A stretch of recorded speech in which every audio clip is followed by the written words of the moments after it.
It's time for the Coach Groves Show, where we sit down with the head coach of the Darlington Tigers football team and talk about all things Darlington School football. Now we go live to Matt Davis and Ian Griffin, who are standing by with Coach Wayne Groves.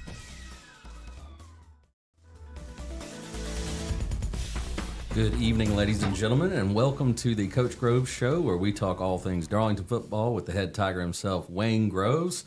Whether you're joining us on the WLAQ YouTube channel or our Facebook Live feed, we're glad to have you with us. And Matt, we're coming off a big win for the Tigers last week against Dade County. What a game. It offered just about everything you could ask for. Absolutely, man. It was super exciting. Of course, the Tigers get their first region win of the year in the first region game. So that's the first, most important thing to point out about the game. But 28-22 was the final score. Coach, it was back and forth, just a gritty win for your team. How'd it feel to walk off the field that night with a win with your team? Well, the only way to take charge of the region is to go 1-0 in the first region game, and that's one of the things we preach to the kids. We can take charge of this region. We can eliminate opponent from a tiebreaker situation, and so the kids really played hard and came out and did what we needed to do to win the ball game.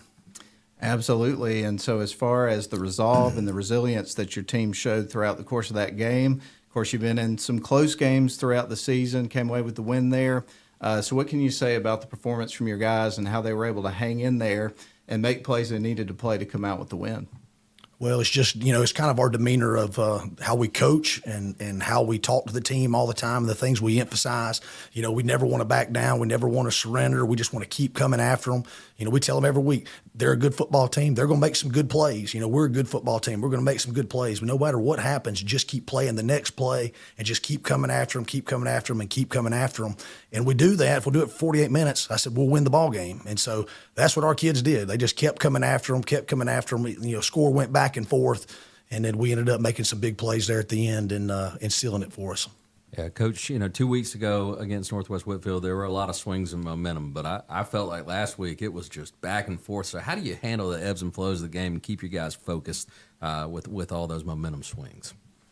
Well, again, it's just that mentality of next play. Don't do anything when the bullets start flying and those games get crazy like that.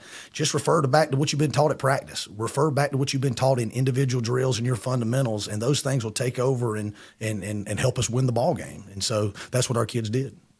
And, Coach, I'll adjust that question a little bit and directed it towards the coaches, because I know when Ian and I are calling the games, we're in our 40s and we're getting, caught up in the moment and enjoying it, and the adrenaline starts pumping and all that kind of stuff, and you get a rush from those moments in those games. So how do you guys kind of keep yourself on an even keel so that you can keep the kids that way? Because I imagine it's exciting for you too. Yeah, well, that is difficult. I'm a passionate, kind of emotional guy, and then when I coach with a lot of energy and excitement, and so sometimes it gets the best of you. But as soon as I feel myself kind of getting over one play and kind of getting a little mad about it, I got to refocus myself and focus on the next one myself. So a lot of times I got to remind myself those same things that I preach to the kids. Now, Coach, I asked you after the game because it surprised me and Matt to see them come out in the second half and run that. I know the wishbone exclusively, and we know how in-depth you scout each team. How did you adjust defensively? I know you don't have the opportunity to pull your kids off the field because they're playing both ways. So how did you make the adjustment in the second half to defend that? Well, we just had to do a couple little wrinkles that we already had in our system. It would be a benefit to have the kids come off the sideline, have enough depth to have the full defense on the sideline to be able to go through those plays underneath the tent and then make adjustments that maybe we weren't a part of the game plan because the game plan unfolded a different way than we thought. We had practiced the wishbone stuff. It's something that they had did, but maybe just 2 or 3 times a ball game in short yardage and goal line situations. So we had a plan for it, but they were doing something a little bit different. They kind of added a little bit to their little wishbone package that we hadn't seen on film. So, being able to, just change it up. We did a little couple cover zero blitzes and tried to attack it, and then we still stayed in our 50 front and played cover 2 behind it to stay solid inside on those runs. But, it gave us a little bit of a problem there. And you also talked last week about you were proud of how the special teams performed against the Bruins 2 weeks ago. But, Talon Showery breaking one at a key moment, and then you had a young kicker step up and make some plays for you as well. So talk about those guys. Yeah, I mean, every week, we tell the kids we thought we had an advantage on special teams in the ball game, and so we worked those things that we thought we'd take advantage of all week long, and the kids stepped up, and we had a lot of great blocks on Talon's on kickoff return, a lot of phenomenal on the PAT blocks and field goal blocks. We got through and got 2 of those and disrupted their stuff. And so all those things right there. And then, the kickoffs, Ade placed some kickoffs in some good spots and then had the drive kick right there at the end that bounced back and we were able to get. So, again, it's 3 phases. And I tell the kids, we want the opponent to have to play all 3 phases: offense, defense, special teams, never give them a break. And just kind of, I told the kids before the game, I said, don't give them a break. All 3 phases, I said, just choke them out slowly. And it may take 4 quarters, and it ended up taking 4 quarters. And Matt was talking about some of the things we experienced up in the booth. Well, we noticed they were kicking it short, high and short, to keep it away from your playmakers that you have in the back like Talon, and you snuck him up on that return. And we were listening to the coach scream, "Don't kick it to 1, don't kick it to 1." And I was like, I wonder if they will kick it to 1. They sure did. So it was that was pretty cool to see. Did you? Obviously, it was intentional that you snuck him up there so he could get his hands on the ball. Yeah, I mean, we've got 2.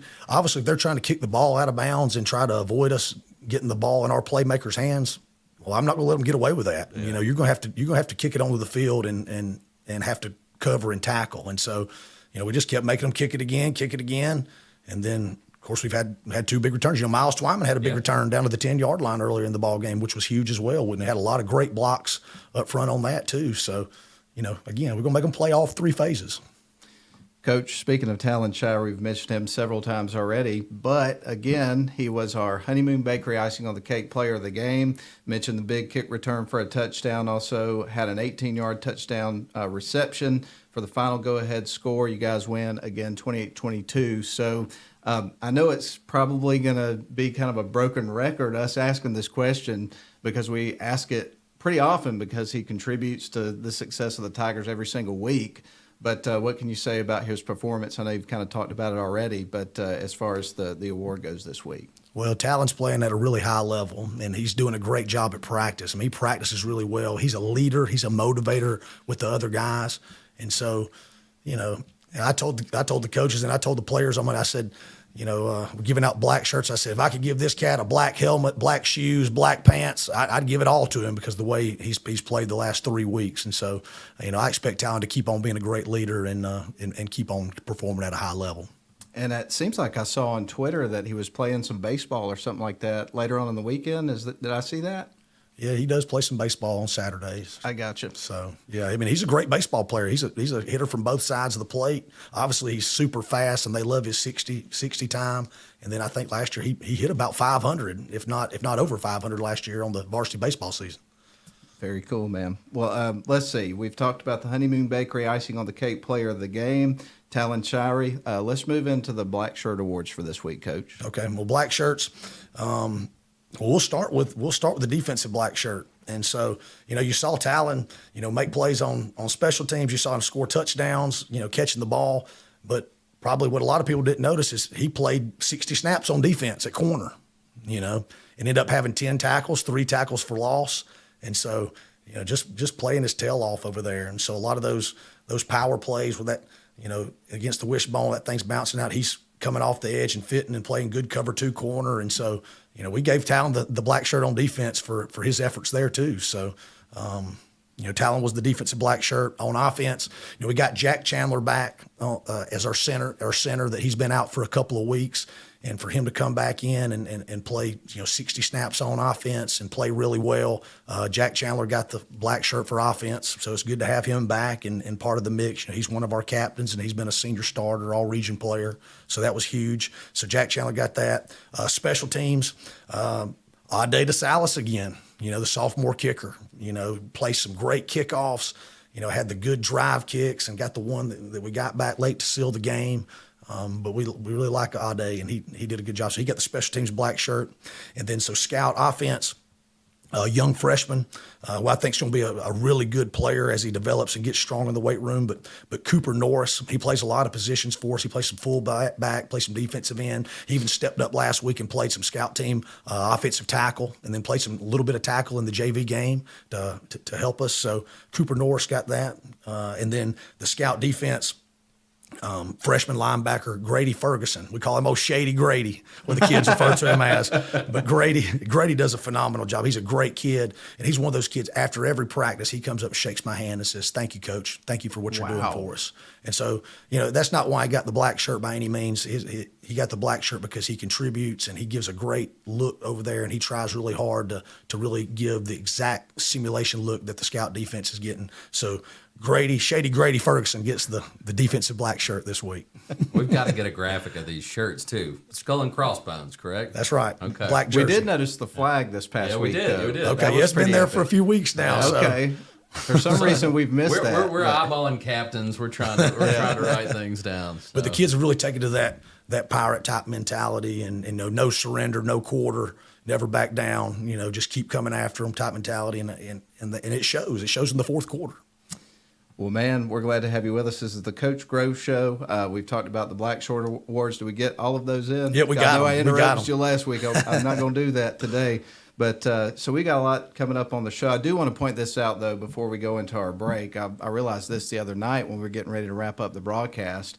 But just want to tip my cap to Coach Groves. You got in your first head coach game, you got to win.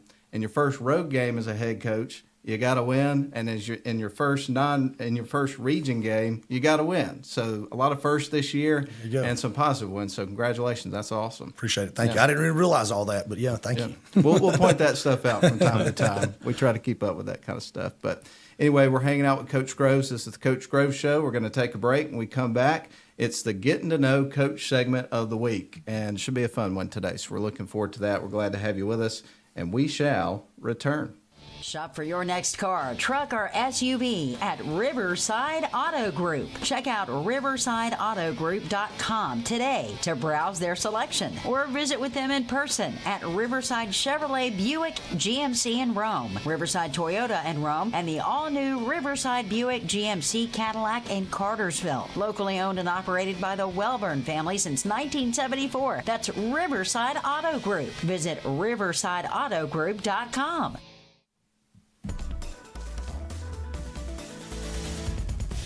All right, we welcome you back into the Coach Grove Show with head coach Wayne Groves of the Darlington Tigers. We're glad you're with us this evening. It's the Getting to Know Coach segment of the week. And, Coach, this week we're going to talk about a subject that Ian and I have talked about multiple times, but haven't had a chance to bring it up on this show, so I thought it'd be a fun segment to have. But we're going to ask you, what are any bucket list sporting events that are on your list that you'd like to attend at some point? Well, I think when you go sporting events, we talk about football first. I mean, obviously, I think most football coaches, they want to go to that Army-Navy game. I think that's a bucket list trip that would be really awesome to kind of be a part of, and just the pageantry and everything that's going on with that game and how long it's been played. And then for me, it's more, there's venues that I want to check off, not necessarily seeing a specific game, but venues. And so, obviously, being from the South, I've been to just about all the SEC stadiums. I've been to Bryant-Denny, obviously Sanford Stadium. I've been to the Swamp. I've been to Jordan-Hare at Auburn and all that. But the ones that stand out, obviously, I want to go to the Big House. I want to see a game at Michigan. I want to see a game at Notre Dame Stadium. I want to see a game at the Rose Bowl. Lambeau Field, I think, is huge. Huge, would be awesome to go to. And then, I'm a baseball fan too, so you got to hit Wrigley, you got to hit Yankee Stadium. You got to hit those, and Fenway Park probably. I was about to say, when's he going to mention Fenway Park? He threw it in there right there at the end. What are some of the venues that you have been to outside of college football over the years that have impressed you and left an impression on you? Well, I've been to Clemson. I've been to Clemson for a night game before. That's really, really impressive. And then obviously LSU, Death Valley on a Saturday night. We got to go. I think it was somewhere around like 2005. We got to go see Alabama play at LSU. Our season worked out. We had an off week that week, and we got to go. Me and a buddy of mine got to go to LSU at night, see LSU play Alabama. Wow! And so that was really that was the loudest football game that I've ever been a part of. Heck yeah! What about you, Ian? What's on your list? I'm the same way. It's more about venues. Getting to go to the Masters has always been wonderful. I haven't been in years, but that's a heck of an experience, one that I'm glad I've gotten to do. But there's certain stadiums. I haven't been to the Rose Bowl. I haven't been to Lambeau, and that's on my list. The Big House is on my list, and I specifically want to go for the game at the Big House. I want to watch them play Ohio State. So I've got a buddy who's a diehard Michigan fan, and that's on our list for sure. And then Phil Carter, our dear friend, has convinced me that there is no finer place to see a basketball game than Allen Fieldhouse in Kansas. So I got to put that on my list. I was lucky enough working in college to cover all the Tobacco Road teams, so I've seen the inner workings of Cameron Indoor and the Dean Dome and all of that, but I want to get out to Kansas and see a game there. Yeah, I agree with you on Kansas. I've never been to Cameron Indoor. That's certainly on my list as far as basketball is concerned. Poly Pavilion, see UCLA. I'd love to go to a game at Assembly Hall, see Indiana. That would be pretty incredible to have that experience. Football-wise, Lambeau, that's on my list. I was thinking about this the other day. The only NFL games that I've ever been to have been Falcons games. So I've been to the Dome, and I've been to Mercedes-Benz, and I've been to Atlanta Fulton County Stadium back when they played on the dirt out there. But I've never been to another NFL game anywhere else that I can think of, which is kind of interesting. But it's funny you mentioned Fulton County. My first Falcons game was the Falcons playing Joe Montana's 49ers, and I think he threw for 5 or 6 touchdowns in that game. And my old man just looked at me and said, "Welcome to being a Falcon." And Dion played on that Falcons team. They got smoked. It was ugly. And I'd like to go to Dodger Stadium. I've been fortunate enough to go to Wrigley. I went to the old Comiskey before they tore that down on the same trip. I've been to Fenway, but I've never been to Dodger Stadium, and I guess that's the next one on the classic stadiums as far as baseball is concerned to go to. I wish I would have gone to Tiger Stadium for the Detroit Tigers before they did away with that, because I hear that was one of the really neat ones there. And this one's going to be kind of unusual around these parts, but I've always wanted to go to one of those Stadium Series Winter Classic hockey games because I love NHL hockey. And I think it'd be neat to go somewhere where it's snowing outside and it's cold and you can barely stand it and you're outside and you're watching a hockey game. I always thought that would be pretty neat to check that out. So, yeah. Well, good deal. Well, this has been a fun conversation, guys, and that's going to wrap up our Getting to Know Coach segment of the week. And let's see, we're going to take a break. When we come back, we're going to shift our attention to the next game on the list, and that's the Coosa Eagles out at Branch Bragg Field coming up on Friday. It's region game number 2. It's hard to believe it, but I also made the realization the other day when we got done with the game that at that point the regular season is already halfway over. It doesn't feel like we could be at that point already. It just slips by so quickly. It really does. All right, well, let's take a break. We'll come back, and we'll have our next segment. This is the Coach Grove Show here on WLAQ YouTube and also our Facebook Live feed. We'll return. Shop for your next car, truck, or SUV at Riverside Auto Group. Check out riversideautogroup.com today to browse their selection or visit with them in person at Riverside Chevrolet Buick GMC in Rome, Riverside Toyota in Rome, and the all-new Riverside Buick GMC Cadillac in Cartersville. Locally owned and operated by the Welburn family since 1974. That's Riverside Auto Group. Visit riversideautogroup.com.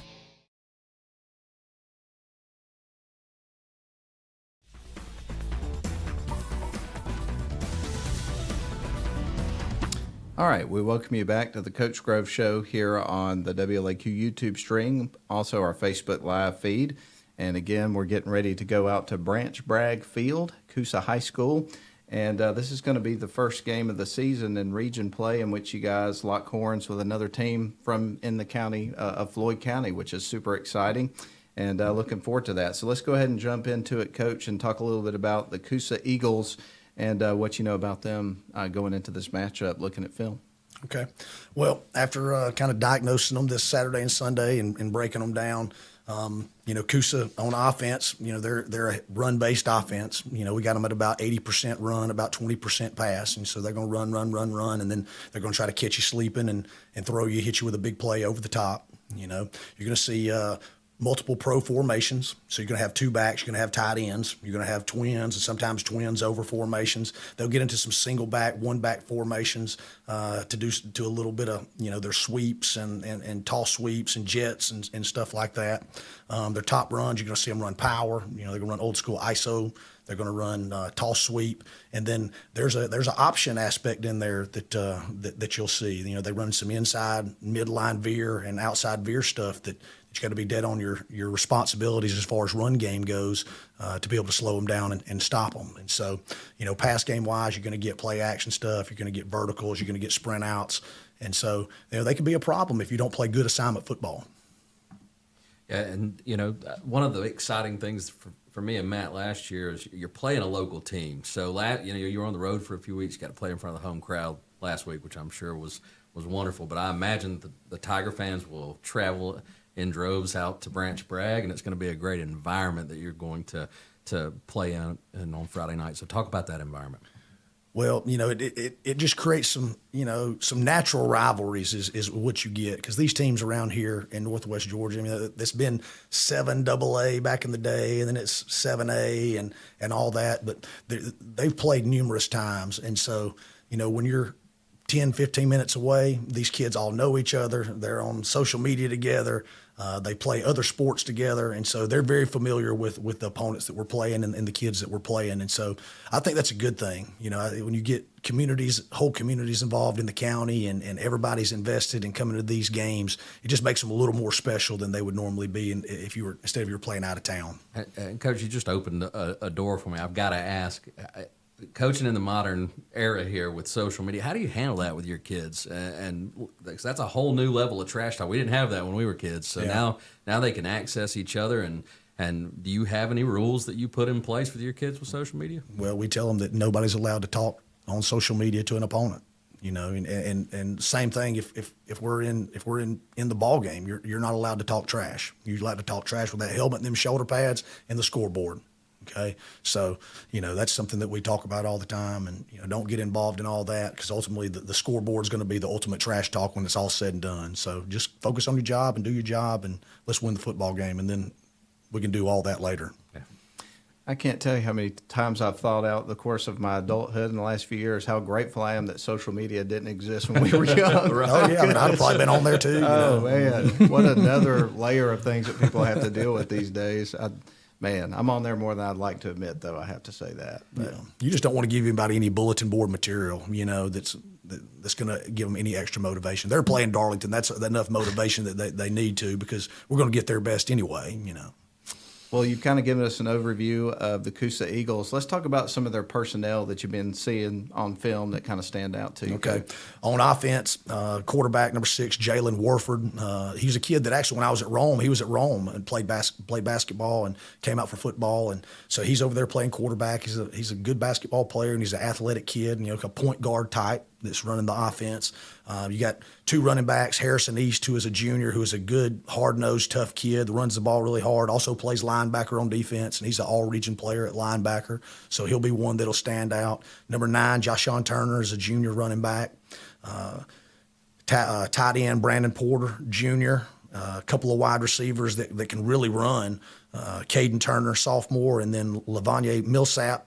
Around Rome, the Millsap name, we had a couple of Millsaps that played for us at Rome. They all can run. They're all great athletes. So he's one of the same, cut from the same cloth. Left tackle, you got an all-region player, Connor Souls, number 57, who's a senior, who's a good, hard-nosed, tough kid that blocks really well.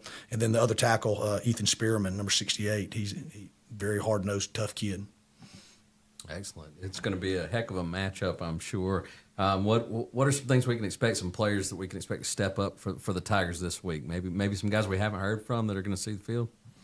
Well, we're getting some guys back, and that's a good thing, especially offensive line wise and defensive line wise. So you're going to see McKay Rush back out there this week. Right. McKay had a little injury, foot injury in the preseason, and so he's been working crazy to get back on the field with his rehab, and he's been really pushing that, and the doctors and our trainers, Donnie Brown, has done an excellent job getting him back in a situation where he can step back on the field. And so having McKay is going to be back. It's not only playing wise, but just leadership wise and just a general level of toughness on the field. McKay brings a lot of that, so we're glad to have him back. And Coach, other than just the game plan in terms of getting ready for the Coosa Eagles specifically, what are some of the things that y'all been working on after you watched the film from last week's game to keep improving and getting better as you go through your region schedule? Well, obviously, we just want to have a great understanding of our offensive plays and offensive line communication. And so, when they get certain looks, they got to make certain calls and execute those. We get certain blitz looks. We have certain calls that we have to do to pick up those types of things. And so just better communication up front on the offensive line. Defense, we've got to tackle better. Okay, we didn't tackle very good last Friday, and we've had some good tackling games early in the season. I didn't think we tackled very well, so that's been a huge point of emphasis, making sure we fit them up with our shoulder, we club up, grab cloth, and we're running our feet on contact. But that's been a huge emphasis. We tackle every day at practice. So good deal. And what has the tone been like at practice this week, Coach? Well, the tone is always, I'm just going to stay on them. It don't matter who we play. It doesn't matter who we play. It's about the execution of the defense, execution of the offense. And so we're just going to be pointed on that. We got to have pinpoint precision in our steps, in our alignment, in our assignments, in our eye discipline in the secondary. And if we play good, solid, fundamental football, we're going to have more good downs than we will bad. And so that'll give us the best chance to win the game. So that's been our point of emphasis, is just going back to our just pinpoint precision on everything that we do. Well, Coach, as always, we really appreciate your time. It's always a pleasure to get together with you on Wednesdays and talk some Darlington Tigers football, and we'll start to wind things down. But, again, just thank you for your time, and go Tigers. We appreciate you. Shoot, thank you, guys. Go Tigers. All right, that's going to wrap up our show. You got anything else, Ian? Hey, I'm dying to know what Coach thinks about Taylor Swift and Travis Kelce. I thought you weren't going to go there, but you did. Big news out there. Hey, that's inspiration for your kids. This guy's just a baller out there. Now he's with the biggest superstar on the planet. So yeah, well, Travis is a pretty good superstar himself. He is. In his own right. He probably doesn't have as big a bank account as she does, but. No, not even close. For any athlete, you got to shoot your shot, man. He shot his shot, and looks like it's working out well for him. So good for Travis Kelce, and good for football players in the NFL that get things done. And for all our viewers today, you didn't see that question coming, but we're glad you stuck with us. No doubt. What a great place to end the show. Right. Nice. Well, thanks, guys, and go Tigers. And thanks, everybody, for tuning in to this week's edition of the Coach Grove Show here on the WLAQ YouTube channel and also Facebook Live. We hope you have a great rest of your week, and we hope to see you out at Branch Bragg Field coming up on Friday evening to root on the Tigers. That's going to put a wrap on the show, everybody. Have a great afternoon or evening, whatever it is now. But getting darker early, kind of hard to figure everything out. But we appreciate you being here. We'll wrap things up with a word from our sponsor. Shop for your next car, truck, or SUV at Riverside Auto Group. Check out riversideautogroup.com today to browse their selection or visit with them in person at Riverside Chevrolet Buick GMC in Rome, Riverside Toyota in Rome, and the all-new Riverside Buick GMC Cadillac in Cartersville. Locally owned and operated by the Welburn family since 1974. That's Riverside Auto Group. Visit riversideautogroup.com. Thank you for tuning in to this week's edition of the Coach Groves Show. We invite you to join us again next week as we discuss all things Darlington football with head coach Wayne Groves. Go Tigers!